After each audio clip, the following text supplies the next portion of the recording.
This is SSPTV News, brought to you by Samsung Productions and the Hazleton Standard Speaker. Coming up, an all-star team of public safety comes together for Highway Safety Law Awareness Week and how you can be a part of the Great Backyard Bird Count next. Greetings, friends, and thank you for your time. I'm Ken Carr with your local information. 2 more people want to represent the 116th Legislative District for a full term. Republicans John Chura and Dane Watrow plan to join fellow Republican Gary Perna on the primary ballot in May for state representative. Chura is the current mayor of West Hazleton and Watrow is a former mayor of McAdoo. A special election will be held on April 5th to see who will serve the remaining term for former 116th District State Representative Tara Toohill.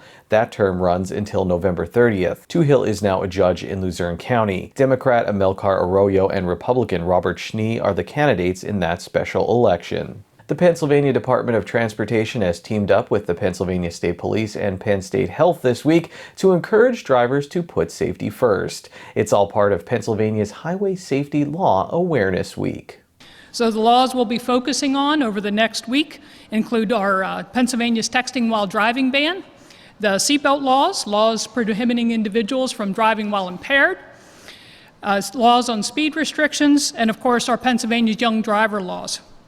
So according to our early estimates from the National Highway Traffic and Safety Administration, in the first 9 months of 2021, traffic fatalities rose an alarming 12% over 2020 rates nationwide.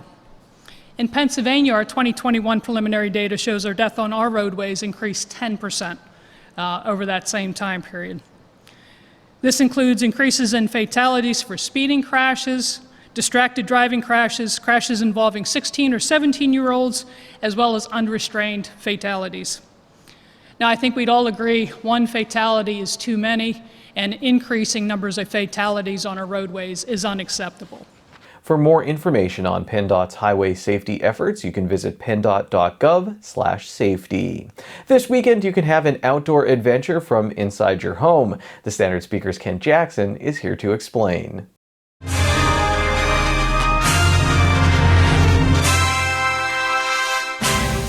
If there's something about single-digit temperatures that makes you think the great outdoors isn't so great this time of year, let me suggest a nature trek that you might enjoy. Walk, don't run. Sudden movements might scare your subjects to your back window. And while looking through the glass and staying at room temperature, you can become a wildlife researcher. No academic training necessary. Just watch birds during the Great Backyard Bird Count. The count takes place during the extended President's Weekend from Friday to Monday, February 18th to 21st. There is still time to place a feeder before the count begins, or just scatter some food on the ground. Birds like black oil sunflower seed, but nuts, suet, peanut butter will work in a pinch. A red-bellied woodpecker visited my feeder the other day, which added some color to the yard. While taking part in the count, you will join hundreds of thousands of citizen scientists worldwide who participate. Having counters around the globe gives scientists data about where birds congregate as migration season nears. The results provide clues about how birds change their habits and habitats and how populations fluctuate. Watchers hope to spot something unusual. One year, during an excursion farther south than they usually fly, pine siskins found my backyard. Last year, bird counters in the north watched for red-winged blackbirds to fly deeper into their territory than they usually do in winter. This year, who knows what birds will arrive unexpectedly. The National Audubon Society, the Cornell Ornithological Society, and Birds Canada started the count 25 years ago. Since then, it's taken off like geese from a pond. If you can't tell one bird from another, don't worry, there's an app called Merlin that can help you with that.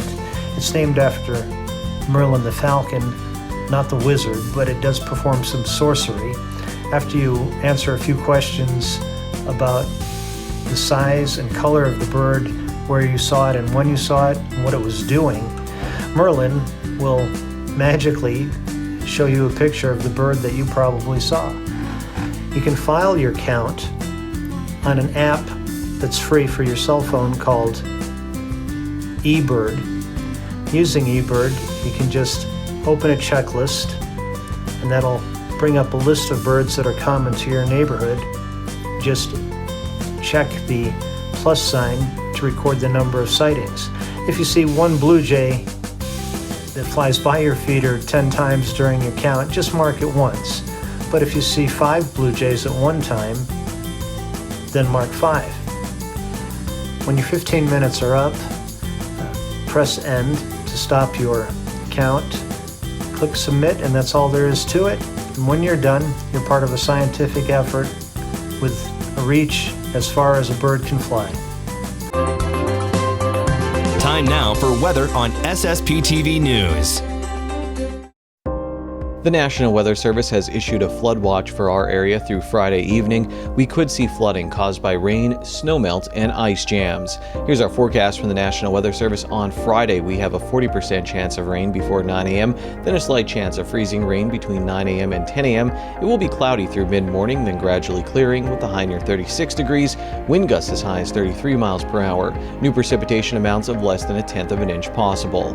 On Friday night, clear with a low around 19 degrees, wind gusts as high as 20 miles per hour. Saturday, a 20% chance of snow showers after 8 a.m., partly sunny with a high near 30 degrees, wind gusts as high as 33 miles per hour. Saturday night, a 20% chance of snow showers before 8 p.m., mostly clear with a low around 13 degrees.